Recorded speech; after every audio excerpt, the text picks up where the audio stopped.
William Cowper was a man who was plagued by depression his entire life. He was a man who felt lost and depraved. He lost his mother at age 6, and he literally was in and out of insane asylums all of his life. For a man who started out with little hope, he did finally find Christ in one of his trips to an asylum. But even with finding Christ, he still struggled with depression, which actually worsened as he got older. And I think the problem with not dealing with depression and what we church does when we talk about depression is we do a disservice. There are people today that will tell you a Christian cannot be depressed, or they shouldn't be anyway. They will tell you that if you are a Christian, you should be able to conquer that because God is stronger than depression, which that is true.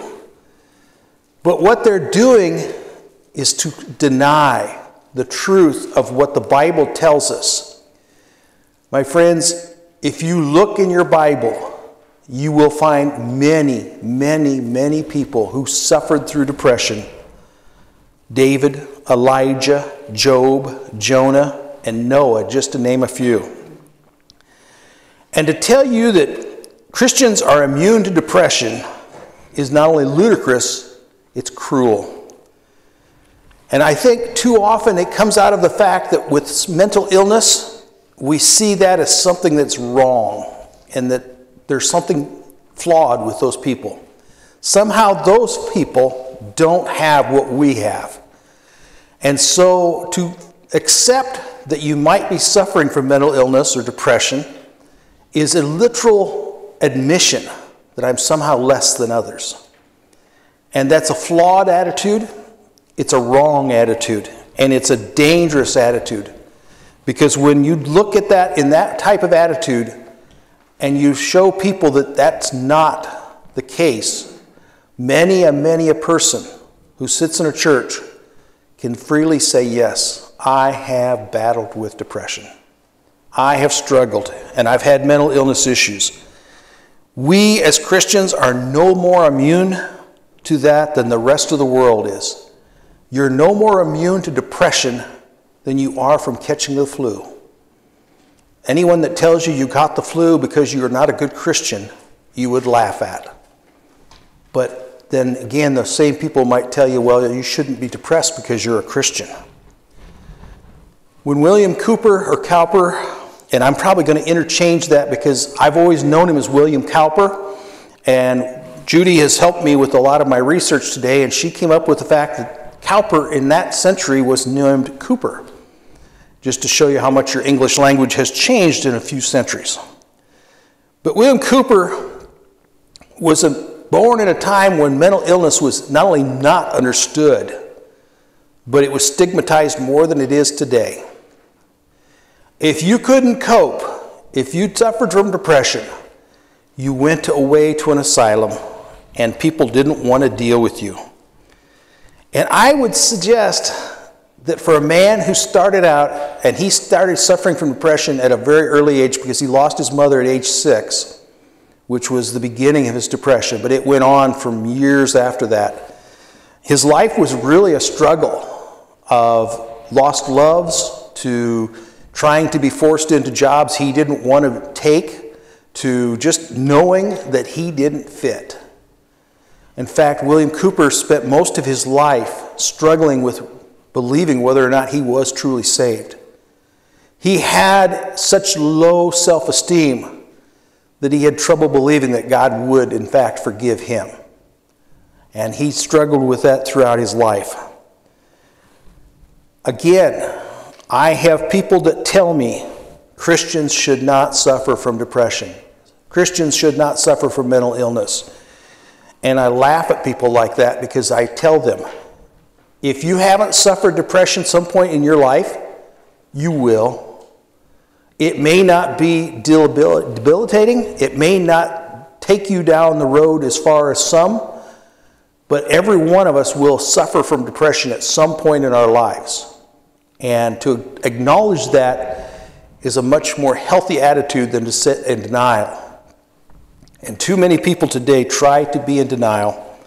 And like I said, the Bible is full of people who did, in fact, suffer from it.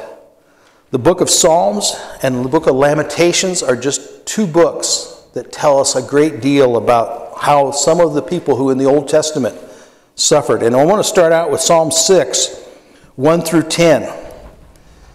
O Lord, rebuke me not in your anger, nor discipline me in your wrath. Be gracious to me, O Lord, for I am languishing. Heal me, O Lord, for my bones are troubled. My soul is greatly troubled, but you, O Lord, how long? Turn, O Lord, deliver my life. Save me for the sake of your steadfast love. For in depth there is no remembrance of you. In Sheol they will give you praise. I am weary with my moaning. Every night I flood my bed with tears. I drench my couch with weeping. My eyes waste away because of grief. It grows weak because of all my foes. Depart from me, all you workers of evil, for the Lord has heard the sound of my weeping. The Lord has heard my plea. The Lord accepts my prayer. All my enemies shall be ashamed and greatly troubled. They shall turn back and be put to shame in a moment. David wrote that psalm in a point of depression. And in fact, anyone who has suffered from depression, when they read verse 6, they identify. I am weary with my moaning every night. I flood my bed with tears. I drench my couch with weeping. My eyes waste away because of grief. It grows weak because of all my foes. If you've ever felt that way, and you understand just how debilitating depression can be, it's a sad thing. I wish there was more understanding of mental illness. I wish there was better treatment so that when I go to the doctor and I say, Doc, I've got the flu, my doctor says, yeah, I know what to do for that. Here's the solution, and we'll get you well. But too often, in fighting depression and mental illness, it becomes a battle of what will work. And the truth of it is, there is no set prescription. There is no set program that will solve all those problems. And I get very frustrated when the church tells people, well, if you were just spiritually okay, you wouldn't suffer from depression. You must not have enough faith or else it wouldn't be a problem. And I heard a joke one time about a man who was telling a person that what they were going through was just a lack of their faith. And if they had more faith, that wouldn't be a problem. And the guy punched him in the face and said, you know, if you had more faith, your nose wouldn't hurt. And I tell you, there's some truth to that. You cannot take and tell people that are in pain that their pain is because they don't suffer or they haven't got enough faith. Depression is real. It inhabits the saved and the unsaved. Depression will steal the hope of all it brings. And there are some sad truths about depression. And our world today, and I'm going to tell you, I speak from some experience. I have suffered from chronic depression in my life. I've known many people who have. And I've gotten lots of advice over those years, some of it good and some of it bad. One of the advice that a lot of folks in the church give is, well, just get over it. Just cheer up. Knock it off. Quit being depressed. Well, that's about as logical as telling somebody with the flu, just quit being sick. You're not sick anymore. Just tell yourself you're not sick. Well, there's a problem. They are sick. There is a problem. There is a difficulty that needs to be addressed. But the other untruth that is unfortunately predominant in our world, and that is the fact that if you're depressed, there is no hope. There is no joy coming. There is no way to defeat that foe. Too many people with assisted suicide are going to doctors and saying, I need to die because I'm depressed, and it's not going to get better. And I'm here to tell you, my friends, They're believing a lie. The lie that says I can just get over it by just thinking differently is also a lie. But the lie that says I can't get over this no matter what is equally a false lie that's destructive. Those two lies do more harm to those who are depressed than anything else in the world. We need to understand depression for what it is and for what it isn't. And again, I'm going to go back to Psalms, because Psalms 42 is another Psalm of David, and it says, "As the deer pants and flows and streams, so pants my soul, O God. My soul thirsts for God, for the living God. When shall I come and appear before God? My tears have been my food day and night, while they say to me all day long, 'Where is your God?' These things I remember as I pour out my soul, how I would go through the throng and lead them through the procession of the house of the Lord with glad shouts and songs of praise, a multitude of keeping a festival. Why are you downcast, O my soul? Why are you in turmoil within me? Hope in God, for I shall again praise him, my salvation, my God. My soul is cast down within me. Therefore I remember you from the land of Jordan and from the Hermon, from the Mount Mizar. Deep calls to deep at the roar of the waterfalls. All your breakers and waves have gone over me. By day the Lord commands his steadfast love, and at night his song is with me, a prayer in the God of my life. I say to God, my rock, why have you forgotten me? Why do I go mourning because of the oppression of my enemy? As with deadly wounds in my bones, my adversaries taunt me, while they say to me all day long, 'Where is your God?' Why are you downcast, O my soul? Why are you in turmoil within me? Hope in God, for I shall again praise him, my salvation and my God." Now I'm going to be quick to tell you I am not a psychiatrist. I am not a trained forensic counselor.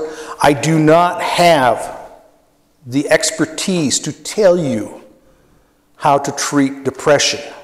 And it is unique with each and every person.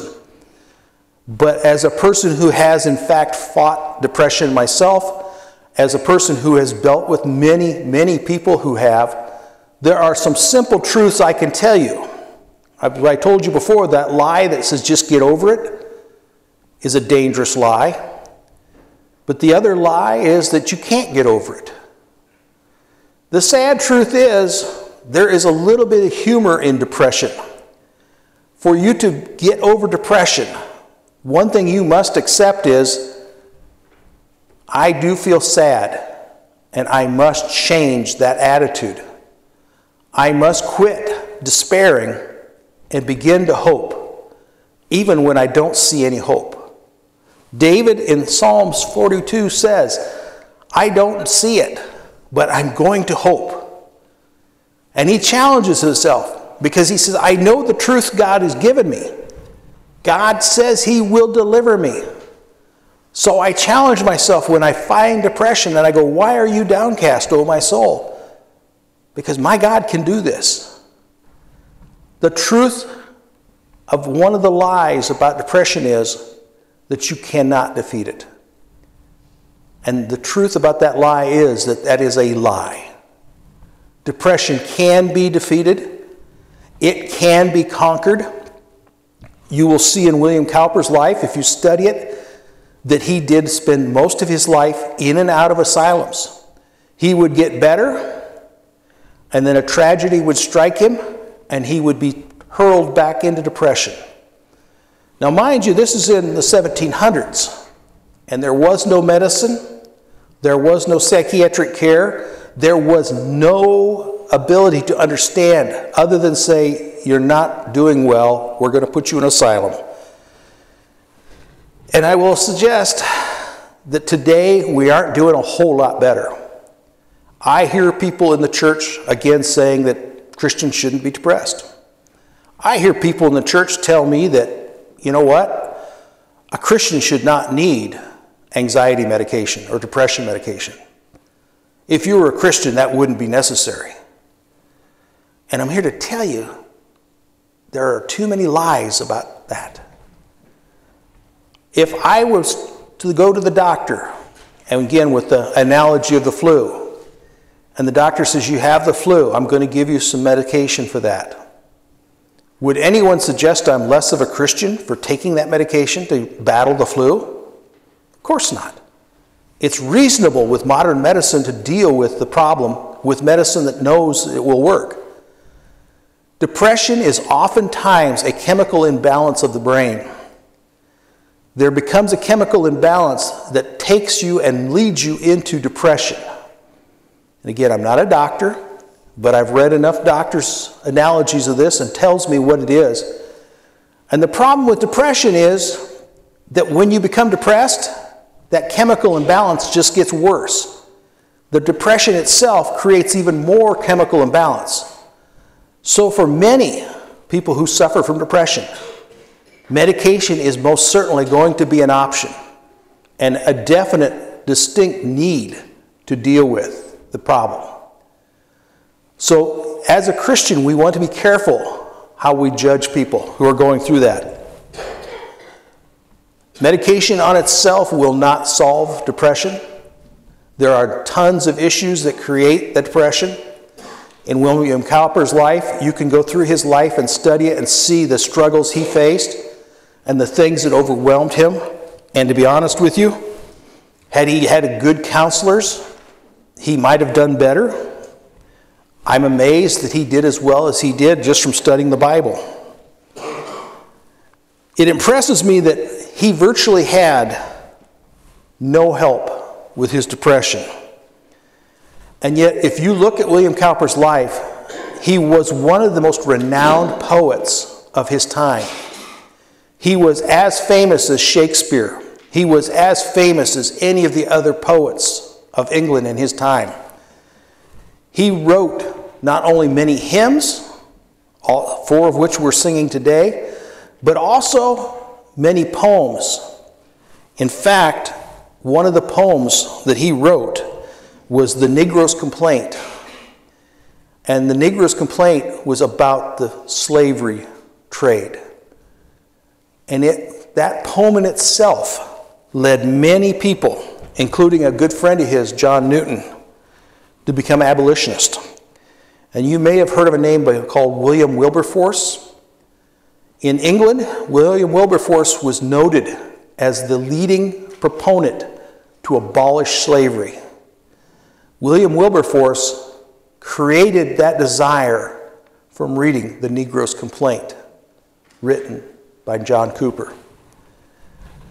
Here is a man who society would have told you had no worth, and yet we see him making strides and changing his society, even in his pain. And I would suggest, since we are still singing his hymns some 300 years later, or 400 years later now, the man did quite well. God used him in a very wonderful way. But knowing how much he suffered, knowing how many times he relapsed, it amazes me even more that he did what he did. He struggled his entire life without having any clue whether he would ever be relieved from where he suffered. And I will tell you that sometimes that's difficult as a Christian, because I want to see the good guys get relief.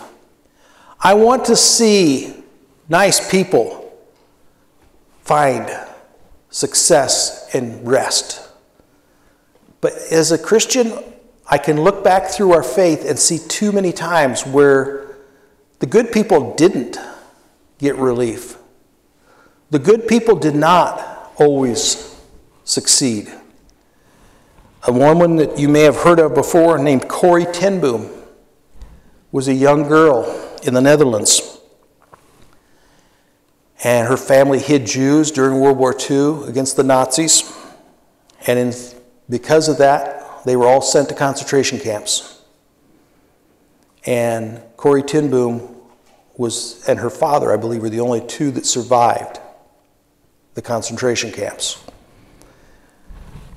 As a young Christian, I remember hearing Corrie ten Boom speak about what she faced in the concentration camps, about the idea of hatred and the idea of anger, which were two issues that I struggled with at that time very much. And I will have to say that by listening to Corrie ten Boom's testimony, it spoke volumes to me that God can carry you through suffering, and that sometimes God can, in fact, take something terrible and make something quite beautiful. Corrie ten Boom's suffering, William Cowper's suffering, were horrendous. There were things that you would not wish on your worst enemies. But once again, a verse that you will hear me quote, if I can, 1,000,000 times, is Romans 8:28, because I see those being played out in these stories. Romans 8:28 says, "And we know that for those who love God, all things work together for good, for those who are called according to his purpose." Corrie ten Boom's life was horrendous, but her testimony was beyond life-changing. It touched me at a time where very few other people's testimonies could have touched me. Looking at William Cowper's life, it touches me also, because I see a man who suffers from something that nobody was understanding in his time. And yet he still strode forward. He still became strong, and he still did what he called God to do. Now, I'm going to tell you, you're looking at a world today more uncertain than you've ever seen before. Many of you have probably missed the fact that there was a slight invasion over in Europe. The invasion could lead to many, many other problems. And to tell you the truth, if I look at the news very long, you don't have to be subject to mental illness to become very depressed very quickly. You live in a world that is, in fact, depressing. We live in dark times. We live in times of uncertainty. We live in times that are questioning what is right, what is wrong, and does God still have control of this world? Because it looks like, from some perspectives, that he does not. What I'm going to tell you, and I'm going to tell you that because what William Cowper tells me through his hymns, is that yes, even when things look bad, they are still under God's control. Things will get depressing. I cannot tell you how things are going to turn out in the Ukraine. I cannot tell you that things will get better. In fact, I read the Bible and the prophecy of the end times, and I will suggest to you that it's only beginning. That if you're going to look for good times, you might be disappointed. Now, that is in itself somewhat depressing. But I'm also here to tell you that the God who sits on his throne has set limits to these things. He has set boundaries to what evil can do, to how much suffering a man can deliver in his life. Some will ask, why did God not deliver William Cowper, Corrie ten Boom, from the suffering that they had? And I will tell you, I don't have the answer for that. I can give you reasons I think. I can give you suspicions that I wonder if this is not why. But the reality is, I am a man trying to question God. And that's a dangerous place to be. I can tell you this. Even though William Cowper spent his entire life in depression, and that it got worse every year of his life, that in his deathbed, his nephew was sitting beside his bed, and 30 minutes before his death, a man, and let's face it, if you've known people who are depressed over their lives, most of those people have sad and somewhat grim looks on their face. If you've seen a person who's suffered hardship all their life, their faces will wear that, and they will, as a natural expression, be sad. I do remember one time as a police officer being asked to smile. Now you can't smile on a driver's license photo. But back then they wanted me to smile. And I just literally sarcastically said, I am smiling and looking much like this. And the driver's license examiner wasn't amused. But the truth of it is, you can see a lot in a person's face. And 30 minutes before William Cowper died, his nephew says his face lightened up. He was excited. And he saw something that his nephew says, I believe was Jesus Christ. And one of the sad things about depression was that it challenged William Cowper's faith all his life. And one of the things it challenged was because he suffered from depression and because of the stigma that most of the world had on mental illness, people said, well, if you are a Christian, you wouldn't be suffering. And so William Cowper spent his entire life doubting and questioning his salvation. There was always this part of him that says, am I really? Would God allow me to suffer if I am a Christian? And the last 30 minutes of his life, God lovingly answered that question for him because his face brightened and he was joyful, passing into heaven. William Cowper was healed from depression, not in this world. And that's the mistake we make sometimes when we pray for healing. We say, I want healing for this person. And we're expecting to see it in this world. And the sad truth is, God can and does heal. But sometimes it's not in this life. There are some infirmaries that I will have to wait till heaven to see gone. William Cowper had to wait until his death to receive the relief of depression. We do not, as Christians, live defeated lives. You will, in fact, see hard times. Some of you will, in fact, battle depression. And I encourage you to seek help when you do, because it is definitely treatable. Depression is not undefeatable. It is an illness like many other illnesses that needs treatment and compassion. And I will suggest to you that if you do seek that treatment, and if you do allow yourself the reality of saying, I feel so depressed, I feel a darkness that overwhelms me today, but, and I've said this before about that word, three-letter word, but, if I'm in the throes of darkness and I see no light, I can always utter that three-letter word, but. This is not the end. I can and I will be able to walk out of this depression and into the light. God can and does give me hope and will carry me through that. Psalm 30 has a beautiful phrase. It says, weeping may tarry for the night, but joy comes in the morning. William Cowper is healed now and rejoices in heaven, and he's free from depression. For you and me, whatever battles we face, and many of us will in fact face depression also, we can understand that there is healing coming and that we should remain hopeful and remain faithful to God and realize He can and does heal in ways that we cannot understand.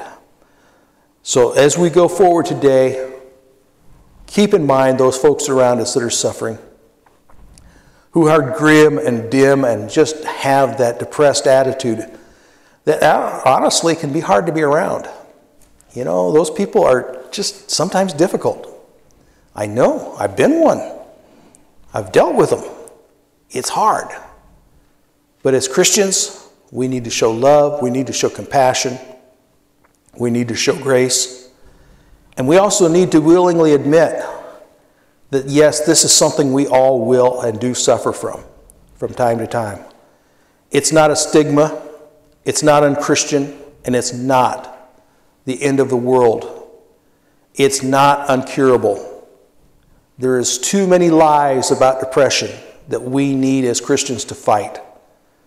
And if that one lie can be overcome, depression is conquerable. Depression is overcomable.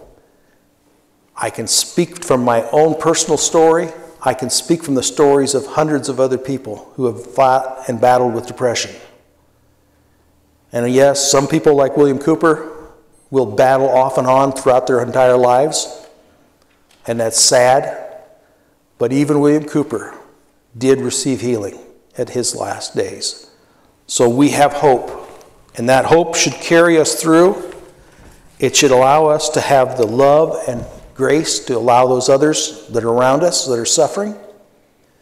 It should allow us as Christians to say, yes, if I am suffering, I will seek help. I will go for help.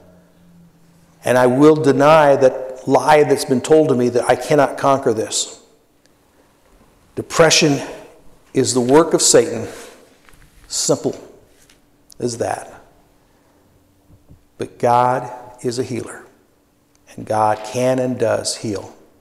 Thank you. As we go into our next